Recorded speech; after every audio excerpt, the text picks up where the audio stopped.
The way Jesus teaches is that he uses a natural situation to make her aware of a spiritual need.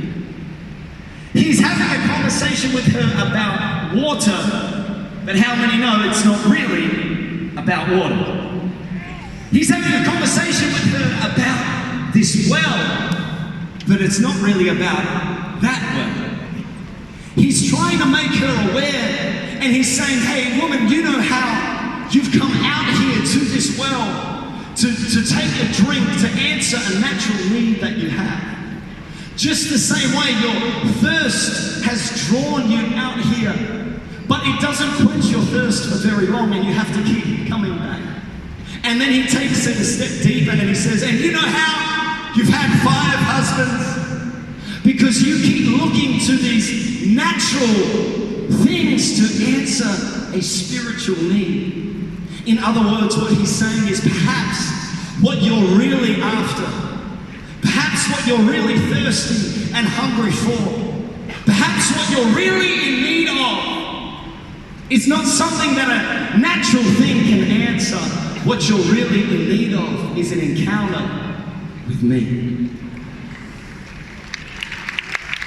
Perhaps Jesus today in his last session of Planetshakers conference is saying to some of us here in this place, it's about time you stop looking to those natural things to answer that spiritual need in your life.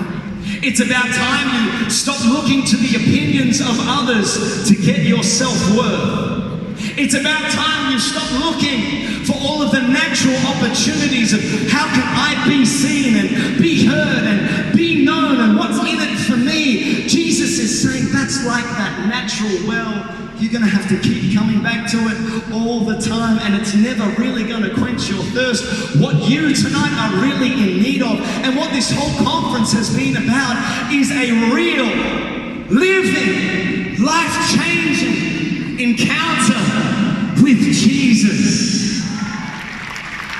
When you encounter him, out of your innermost being will flow rivers of living water. The Holy Spirit alive in your life.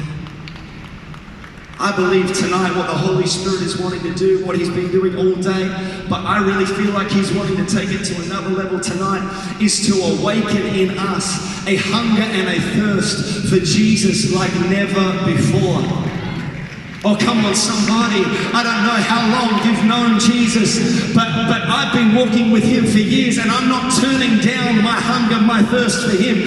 I believe tonight the Holy Spirit's wanting to awaken that in us, and maybe in Manila, maybe in the Philippines, in a very new way. Have you ever been super duper hungry? Give me a wave if you've been hungry before. Like, I mean, you don't, this side doesn't understand. Have you been hungry before? Who's hungry right now? Yeah, me too. Let's get some food afterwards, yeah? But I'm talking about the kind of hunger where it feels like your stomach is eating itself. Do you know what I mean? When I used to come home from school as a teenager, I felt like I would barely make it through the front door. I was so hungry. I felt like my stomach was eating my liver, and my liver was eating my spleen, and everything inside of me was munching on everything inside of me. I was so hungry! I like to play a game. I've fasted for long periods of time in my life before. I'm so spiritual. But I fasted for long periods of time to seek God, and the first few days of fasting, I get so hungry. Who gets a little bit angry when they're hungry? Oh, see, I'm preaching to the choir over here. You get a little bit impatient, and you're just like, hungry. I'm trying to pray, I'm trying to read the word, I'm hungry.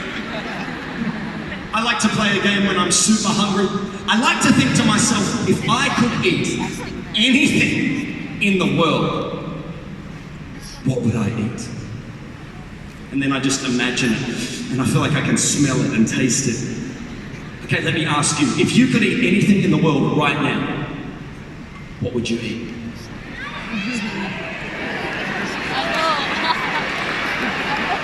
Wait, let me help you. Are you thinking of something right now you can think of it? Just in case, make some noise if you would eat right now, if you would eat this.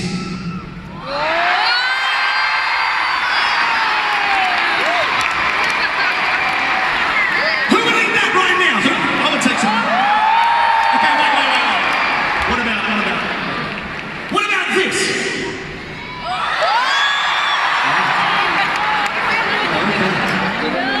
What about this?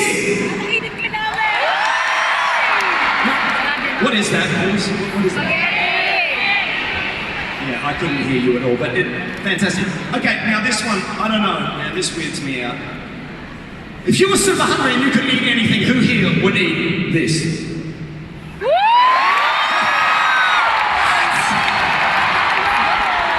I don't know, man. I've never tried that. No. I don't mean any disrespect, but no. What about this? Or this? Or what about this?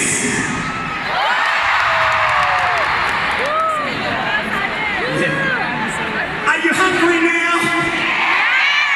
Exactly. Some of you were like, all right, hurry up and preach, man. We've got to be done. Here's the problem with being hungry, as I've just demonstrated right now. Once you're hungry, I've noticed this about being hungry or thirsty. Hunger has a way of getting your attention, doesn't it? It has a way of getting your attention, and once it's got your attention, it's very hard to think about anything else. Your mum might be yelling at you, but instead of sounding like, it sounds like this. I know this. Have you ever been in school trying to solve a math problem, but you're hungry? It's like, Andy, what's 2 + 2? And I'm a hamburger.